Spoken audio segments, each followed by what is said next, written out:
Assalamualaikum warahmatullahi wabarakatuh.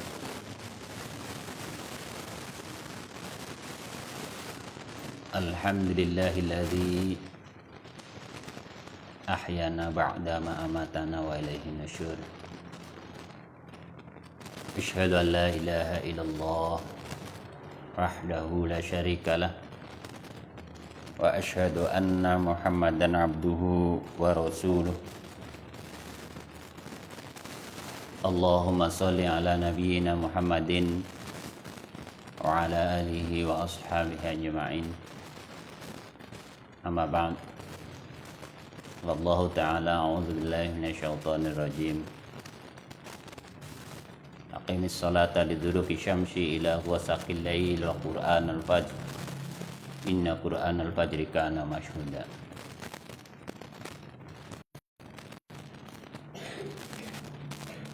Hadirin jamaah salat subuh yang dimuliakan Allah,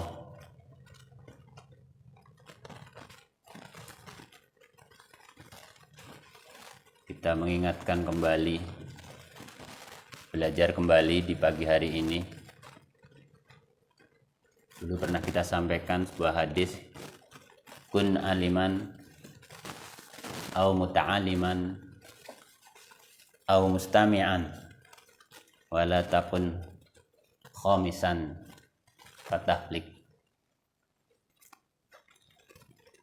Kun aliman, jadilah kita ini aliman, orang yang mengajar, orang yang punya ilmu.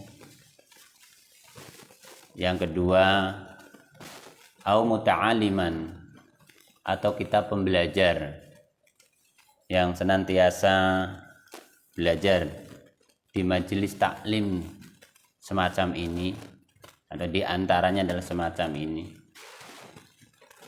Majelis taklim itu atau pembelajar itu bukan hanya kita sekedar mendengarkan ceramahnya, tapi ada nilai-nilai yang menyatukan hati, bisa menyatukan hati. Ada nilai-nilai yang kemudian nilai-nilai sosial dan psikososial yang kemudian kita itu menjadi dapat merefleksikan atau mengaktuali diri kita, sehingga beban-beban hidup yang dipikir sendiri itu bisa dikeluarkan ketika kita setelah bertemu dengan jamaah, dengan temannya. Makanya taklim, ya, atau belajar kita itu, selain kita belajar sama-sama, kita juga bisa, setelah itu kita bisa menyampaikan apa yang pernah kita pikirkan, apa yang pernah kita terjadi. Kita bisa bercerita apa saja. Makanya dulu ada sosiolog yang meneliti tentang kenapa orang Jogja itu usianya itu lebih panjang daripada di daerah-daerah lain. Di laporan statistik tahun 2020 juga demikian. Jadi orang Jogja itu masa istilahnya itu lebih panjang dibandingkan provinsi-provinsi lain. Kalau nggak salah itu usia hidup rata-rata di Yogyakarta itu sekitar 67 sampai 70 tahun. Dan rata-rata di lain itu ada yang nggak sampai 60 tahun. Ternyata ada yang meliti apa faktornya. Nah, di Jogja itu kan ada angkringan itu ya.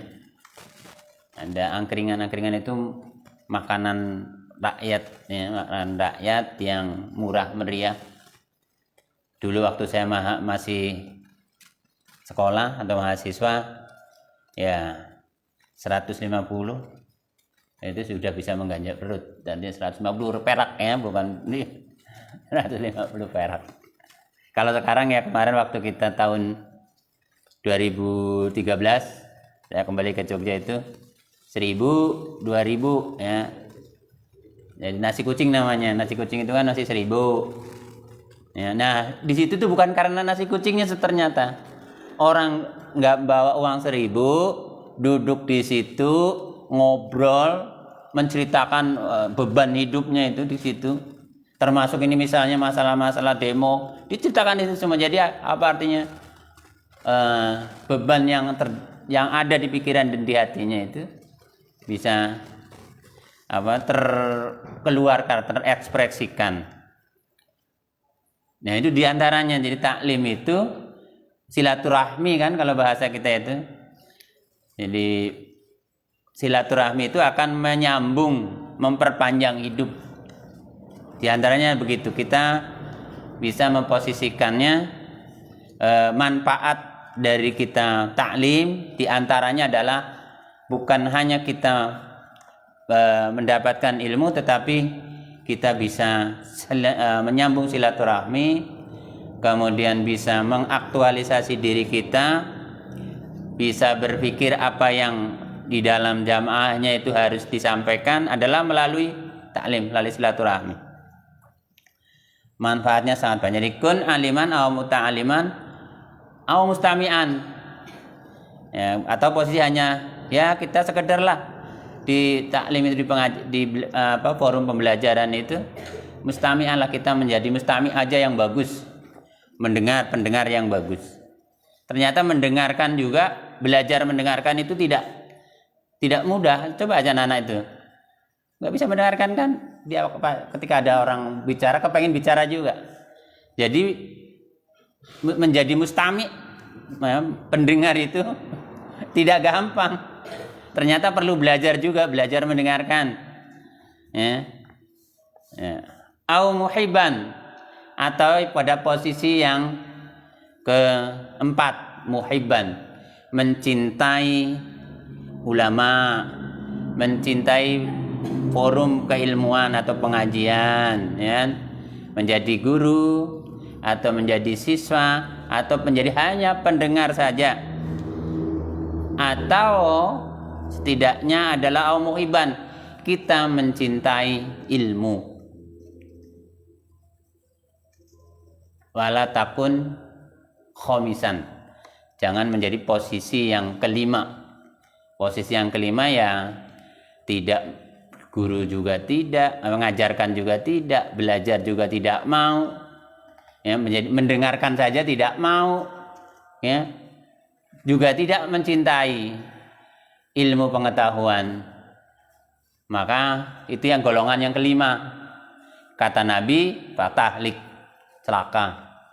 Jadi kalau kita, apakah kita termasuk yang kelima? Kalau yang kelima berarti kita yang celaka. Nah, pengajian itu diantaranya adalah bagaimana kita agar mengingatkan kembali, belajar bersama ilmu-ilmu yang ada dalam Al-Quran dan As-Sunnah, yang kemudian mungkin dikontekstualisasi dalam kehidupan kita sehari-hari. Itulah salah satu hadis menjadi pendorong bagi kita agar kita senantiasa untuk belajar. Baik, jamaah rahimakumullah, kita lanjut di sebuah dari kita membahas tentang buku Salat Sesuai dengan Tuntunan Nabi, mengupas tentang kontroversi hadis-hadis sekitar salat, karena maksudnya itu bukan kontroversi berbedanya, ada at-tanawun lah ya, berbeda-beda, yang semuanya ada dasar, ada penjelasannya, kita milih yang bagaimana itu ya. Pada 1 bulan yang lalu, pertemuan yang lalu, kita sudah membahas tentang ruku, ya.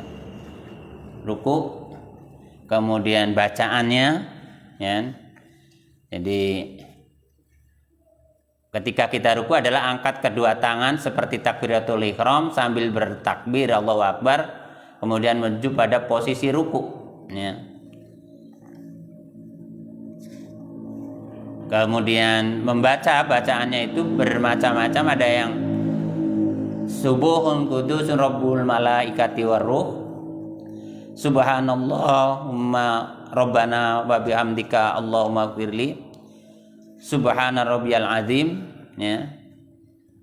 Allahumma laka ya, Allahumma laka raka'tu wa bika amantu wa laka aslamtu, ya. Ada itu ya pilihan-pilihan bacaannya. Nah, yang kemudian disimpulkan oleh penulis dari berbagai macam bacaan itu, ya, maka semuanya variasi bacaan itu boleh saja selama masih ada petunjuknya. Sebenarnya yang dasarnya adalah hadis-hadis makbul, maka boleh diamalkan. Tetapi pada dasarnya hadis Muslim dari Ibnu Abbas bahwa Nabi SAW melarang membaca Al-Quran dalam ruku dan sujud, tidak di dalam ruku dan sujud tidak membaca Al-Quran, tapi membaca seperti tadi doanya subhanakallahumma rabbana wa bihamdika allahumma firli, atau subhanarabbiyal azim, atau subhanahu rabbul malaikati waruh, Allahumma laka raka'tu rabbika amantu, dan seterusnya. Nah, kita lanjut ke posisi i'tidal. Jadi setelah ruku, ya, kita bangkit dari ruku, itu namanya i'tidal, ya. Jadi setelah ruku, ya, jadi bangkit setelah ruku, berdiri tegak, itu disebut dengan i'tidal. Seperti tegaknya pada saat kita berdiri pada waktu saat kita takbiratul ihram. Jadi berdirinya sempurna dengan sikap tumaninah, ya, tumaninah, tenang. Ya, ini yang luar biasa. Di sekolah biasanya kita bagi guru. Termasuk, ya, kalau nggak tahu kalau Pak Hamka di Alia, anak-anak itu di masjid itu di SMP, terutama di SMP 3 itu luar biasa. Jadi masuk masjid itu ramai, pokoknya kalau udah masuk masjid itu kayak orang bebas dari kelas itu kan. Wow, ngomong apa saja di situ. Diatur itu luar biasa, padahal kita sudah atur bersama. Tetap aja ngobrol itu, ya, sampai nanti komat saja berdiri masih bermain itu. Itulah keadaan anak-anak. Iya kan? Ya Allah. Jadi kita kadang-kadang keluar ke apa namanya. Tuh. Jadi untuk tumanina itu berat.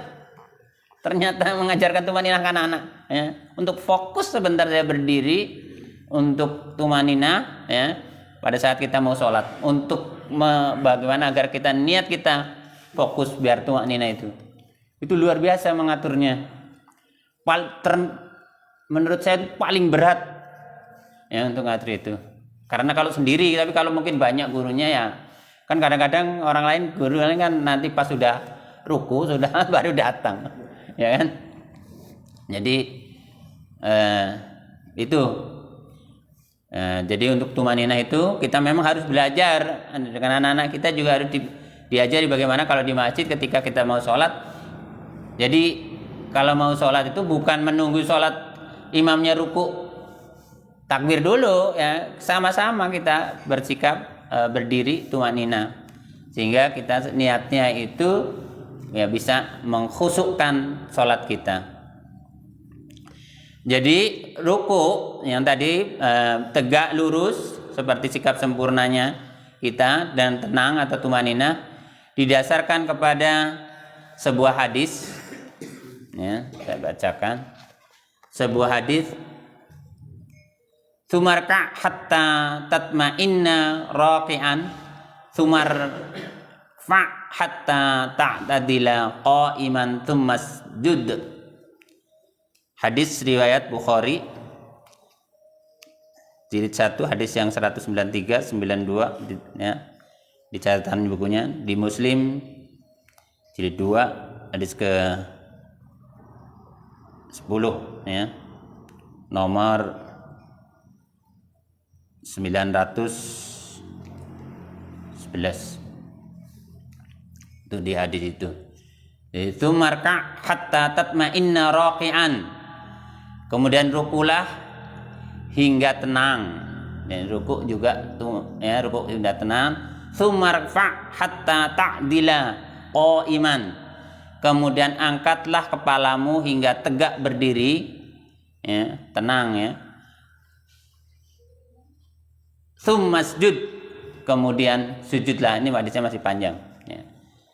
Jadi rukuklah hingga tenang, kemudian angkatlah kepalamu atau i'tidal, tegak berdiri, tenang, kemudian sujudlah.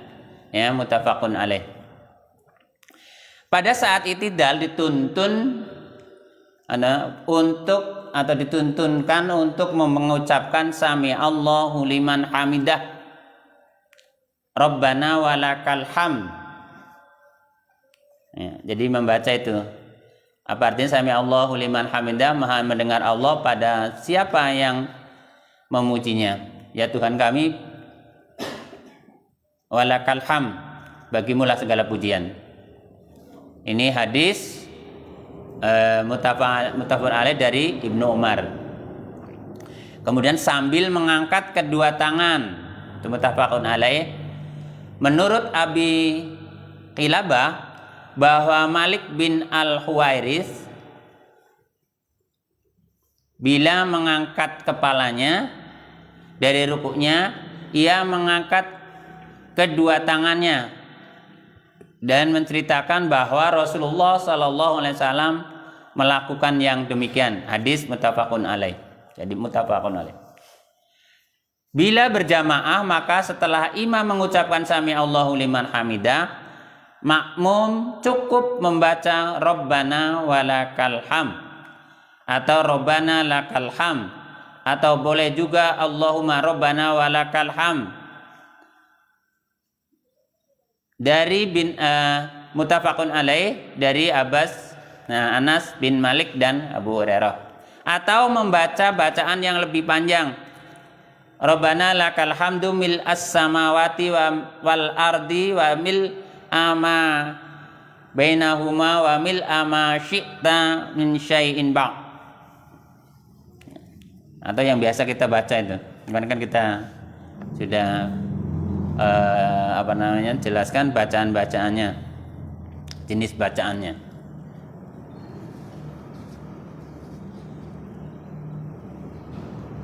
Atau membaca doa i'tidal yang diucapkan sahabat dan setuju Nabi, Rabbana walakal hamdu hamdan katsiran thayyiban mubarakan fih.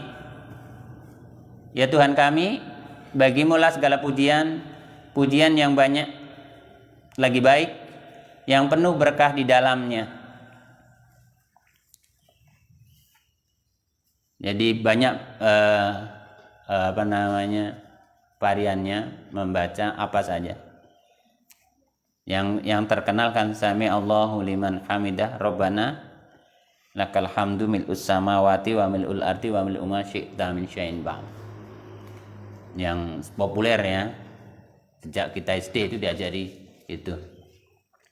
Tapi banyak pilihannya, boleh aja, cuma kalau untuk anak-anak yang SD bacanya pendek-pendek, sami Allahu liman hamidah Rabbana walakal hamd, seperti itu aja. Jadi enggak beban anak-anak untuk menghafalkan, enggak terlalu berat. Tapi kalau memang bisa mengajarkan yang panjang yang seperti tadi, boleh juga ya. Nah, terus bagaimana sekarang posisi tangan setelah i'tidal? Itu yang nanti menjadi banyak perdebatan. Ada yang biasa sami Allahu liman hamidah begini, ada yang sami Allahu liman hamidah kembali lagi ke gini ya. Yang kita bahas, kita bacakan ini pembahasannya. Jadi berkaitan dengan ini, para ulama memang memahami hadis yang sama dengan cara yang berbeda. Misalnya Al-Albani menyatakan bahwa sedekap ba'da i'tidal, yakni meletakkan tangan kanan di atas tangan kiri setelah i'tidal bangkit dari ruku, adalah bid'ah yang menyesatkan. Albani ya yang menyatakan itu. Ya, jadi kata Albani ya. Jadi Al-Albani mengatakan bahwa kalau kita setelah sami Allahu liman hamidah kembali begini, itu bid'ah ya. Menurutnya, jika ada dalil yang rinci, mohon supaya hadirkan. Nah, menurut tarjih Muhammadiyah, dalam fatwa tarjihnya cenderung memilih pendapat Al-Albani, yakni tidak dengan sedekap setelah itidal, tapi tangan lurus ke bawah, meskipun tidak sampai menyatakan sebagai bid'ah. Kalau di Muhammadiyah tidak menyatakan itu bid'ah, ya. Kalau misalnya sami Allahu liman hamidah, yang gini ya, di habis ruku sami Allahu liman hamidah, kan kita lurus ya. Nah, ada kan sebagian yang sami Allahu liman hamidah gini. Nah, menurut Al-Albani itu termasuk bid'ah. Jadi kalau menurut Muhammadiyah tidak sampai situlah, tapi tidak juga begini, jadi tetap sami Allahu liman hamidah, lurus ya, tegak lurus. Kemudian Syekh bin Baz, Ibnu Utsaimin memfatwakan bukan bid'ah karena masih ada tuntunannya, katanya itu berdasarkan keumuman hadis. Yang hadis itu dari hadis Sahal bin Sa'ad Al-Sa'adi radhiyallahu an, bahwa kanan nasu yu'maruna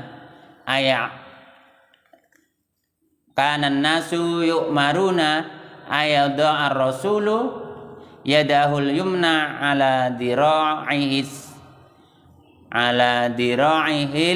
yusra fis shalah.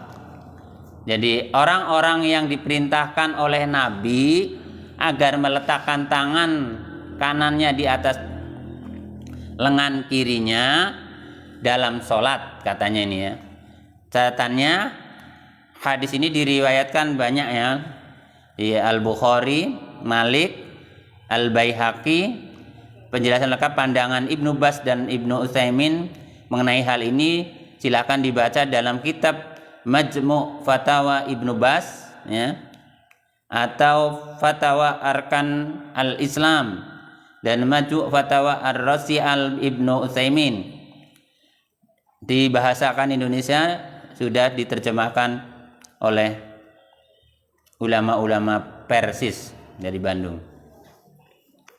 Itu ya, jadi menurut keduanya bahwa yang dimaksud dengan hadis di atas, perintah meletakkan tangan kanan di atas tangan kiri itu dalam posisi berdiri dan tidak dibedakan berdiri sebelum ruku atau setelahnya. Dan untuk mendukung hadis di atas, Syekh bin Baz menyebutkan hadis dari Wa'il bin Hujar bahwa Nabi SAW apabila berdiri dalam sholat, beliau menggenggam kedua tangan kanannya atas tangan kirinya. Ya, hadis An-Nasa'i dan Ad-Daruqutni, yang dalam penjelasannya bahwa hadis ini juga tidak membedakan berdiri sebelum ruku ataukah ba'da ruku. Jadi menurutnya bagi yang membedakan ini silahkan saja ya. Nah, sedangkan Imam Abu Hanifah dan para pengikutnya untuk tidak sedekap ba'da itidal. Untuk Malikiyah terbagi menjadi dua pendapat, sedangkan Imam Ahmad membolehkan atau memilih salah satunya, yang penting tulang-tulang punggung utama sudah tegak lurus. Sekarang menurut penulisnya. Jadi menurut penelitian penulisnya itu, dari sekian banyak hadis yang berbicara tentang gerakan ba'da itidal, memang tidak ada satupun hadis yang makbul.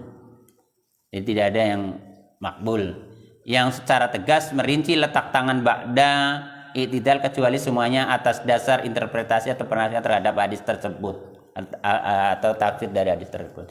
Jadi pada umumnya hadis yang menyebutkan adanya gerakan meletakkan tangan kanan di atas tangan kiri disebutkan setelah takbiratul ihram. Jadi hadis ini hadis dari Wa'il bin Hujair radhiyallahu an yang dijadikan sebagai landasan bin Baz dan Ibnu Utsaimin. Sebenarnya sebagian redaksinya menyebutkan ba'da takbiratul ihram. Jadi perhatikan kembali hadis-hadis cara kita melakukan takbiratul ihram. Jika kita amati atau kita cermati hadis tersebut, maka tampak jelas bahwa bersedekap dengan meletakkan tangan kanan di atas tangan kiri di dadanya hanya dilakukan setelah takbiratul ihram, dan tidak satu pun yang menyebutkan adanya gerakan tersebut ba'da i'tidal, seperti di redaksi ba'da takbiratul ihram. Perhatikan secara seksama semua redaksi mengenai gerakan setelah i'tidal, maka kita hanya menemukan redaksi seperti yang diceritakan oleh Abu Humaid al-Asyadi radhiyallahu anhu bahwa Nabi fa'idha rafa'a ra'sahu stawa hatta bi'uqal kullu faqari makana. Jadi apabila mengangkat kepalanya, beliau menjadi tegak lurus hingga setiap tulang kembali ke tempatnya. Jadi dalam redaksi yang disebutkan bahwa ketika bangkit dari ruku hatta ya'uda kullu azmi minhu ila maudhihi mu'tadila. Jadi hingga setiap tulangnya kembali ke tempatnya secara tegak atau proporsional, tegak lurus proporsional. Ini catatannya panjang ya, ada ya catatan berkaitan dengan hadis yang tadi disebutkan. Fa idza rafa'ta ra'saka faqim sulbaka hatta yatarji al-'idhamu ila mafasiliha. Ya, apabila kamu mengangkat kepalanya maka tegakkanlah tulang punggungmu, tulang sulbimu hingga kembali tulang tersebut ke persendiannya. Jadi hadis ini ditafsirkan secara berbeda. Ada yang menafsirkan sebagai kembali posisi asal dengan irsal, yakni melepaskan atau menjulurkan tangan ke bawah, dan ada yang menafsirkan dengan kembali ke posisi semula, yaitu dengan sedekap. Memang ada hadis dari Ahmad yang menyebutkan adanya sedekap ba'da i'tidal, bahwa ketika Nabi sallallahu alaihi wasallam mengucapkan sami Allahu liman hamidah, beliau mengangkat kedua tangannya dan aku melihat beliau menahan tangan kanannya di atas tangan kirinya. Tetapi hadis ini adalah hadis gharib. Hadis gharib atau asing dan mungkar, sehingga tidak layak dijadikan hujah. Apa itu hadis gharib? Hadis gharib yang tadi itu adalah hadis dari riwayat Ahmad juz 4 nomor 18.891, karena hanya punya satu jalur dari Abdullah bin Al-Walid dari Sultan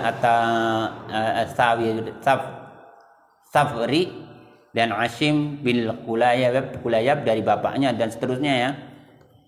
Sehingga para ahli tidak mengatakan bahwa hadis ini adalah gharib cuma satu jalur. Sedangkan hadis Al-Bukhari dari Sahal bin Sa'ad Al-Sa'idi yang memerintahkan untuk meletakkan tangan kanan di atas tangan kiri di dalam sholat itu terlalu umum, di mana bila kita kaitkan dengan hadis-hadis dari Abu Humaid Al-Sa'idi dan Wa'il bin Hujar lainnya, maka kita akan menyimpulkan bahwa sebagai anjuran untuk bersedekap ba'da takbiratul ihram. Jadi banyak hadis yang menjelaskan secara tentang tata cara sholat Nabi Sallallahu Alaihi Wasallam, ya, dari sholat wajib sampai sholat sunnah. Tetapi kenapa tidak satupun hadis makbul yang merinci adanya tuntunan sedekap setelah i'tidal dan kembali kepada kaidah usul? Jadi kita kembalikan kepada kaidah usul yang menyatakan bahwa dalam hal ibadah pada asalnya semua ibadah adalah haram sampai ada dalil yang kemudian ada atau memerintahkan. Jadi pernyataan bin Bas dan ulama Arab, bin Bas dan Ibnu Utsaimin, yang menyatakan bahwa atas dasar keumuman hadis Al-Bukhari dari Sahal yang tidak membedakan berdiri dengan sedekap sebelum ruku atau setelahnya tidak dapat diterima karena justru terlalu umum dan terkesan menggunakan kias. Sedangkan dalam hal ibadah tidak boleh menggunakan kias. Jadi kesimpulannya bahwa posisi tangan ba'da i'tidal adalah tegak lurus, yakni kedua tangannya dibiarkan menjulur ke bawah, tidak sedekap di dada, tidak. Sami Allahu liman hamidah dulu. Tidak, sami Allahu liman hamidah kembali ke. Tapi ada lah ya banyak. Artinya banyak yang menggunakan ini. Tapi artinya apa? Itu sudah juga dibahas oleh para ulama. Dan kita di Tarjih Muhammadiyah itu tegak sami Allahu liman hamidah. Ya, seperti itu. Baik. Ya, untuk sujudnya kita bahas di pertemuan yang akan datang. Jadi itu beberapa hadis-hadis pembahasannya tentang posisi kita berdiri pada saat iktidal. Ya. Ini memang kalau kita belajar hadis, belajar ilmu hadis, ya, luar biasa. Satu, bahasa, memang menggunakan bahasa yang kita harus paham bahasa. Yang kedua, paham mantik, ilmu mantik kan, logikanya, logika berpikir. Yang ketiga, harus paham usul fiqh agar tahu kedudukan posisi hadis itu, posisi hadis itu. Kemudian ilmu hadisnya juga harus paham, sehingga kita ibadahnya, karena ibadah sesuai dengan usul fikihnya adalah prinsip dasarnya semua berkaitan dengan ibadah adalah haram kecuali ada dalilnya, ya. Jadi kecuali ada dalilnya. Kalau nggak ada dalilnya yang ya haram, artinya nggak usah dikerjakan kalau memang ada petunjuknya. Ya, termasuk bagaimana kita iktidal. Untuk apa kita pelajari? Agar kita bijaksana. Jadi kalau ini kan berarti kan banyak yang membahas. Berarti kita bicara, berarti mereka yang setelah jadi setelah sami Allah iktidal itu sedekap, begitu pakai dalil yang itu ternyata. Meskipun menurut kita itu kurang tepat, tapi menurut mereka ya tepat kan? Karena ada pendapat menggunakan pendapat itu. Baik, mudah-mudahan ada manfaatnya, ya. Mudah-mudahan Allah selalu memberikan hidayah kepada kita, memberikan petunjuk kepada kita. Allah memberikan ilmu kepada kita. Allahumma inna nas'aluka ilman nafi'a wa rizqan thayyiba wa 'amalan mutaqabbala. Subhana rabbika rabbil izzati amma yasifun. Wassalamun ala mursalin. Walhamdulillahi rabbil alamin. Wassalamualaikum warahmatullahi wabarakatuh.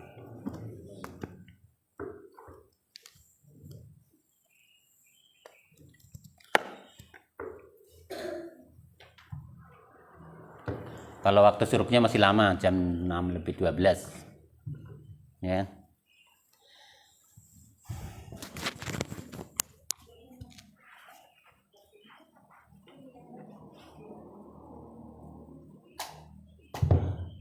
Kalau tidak begini.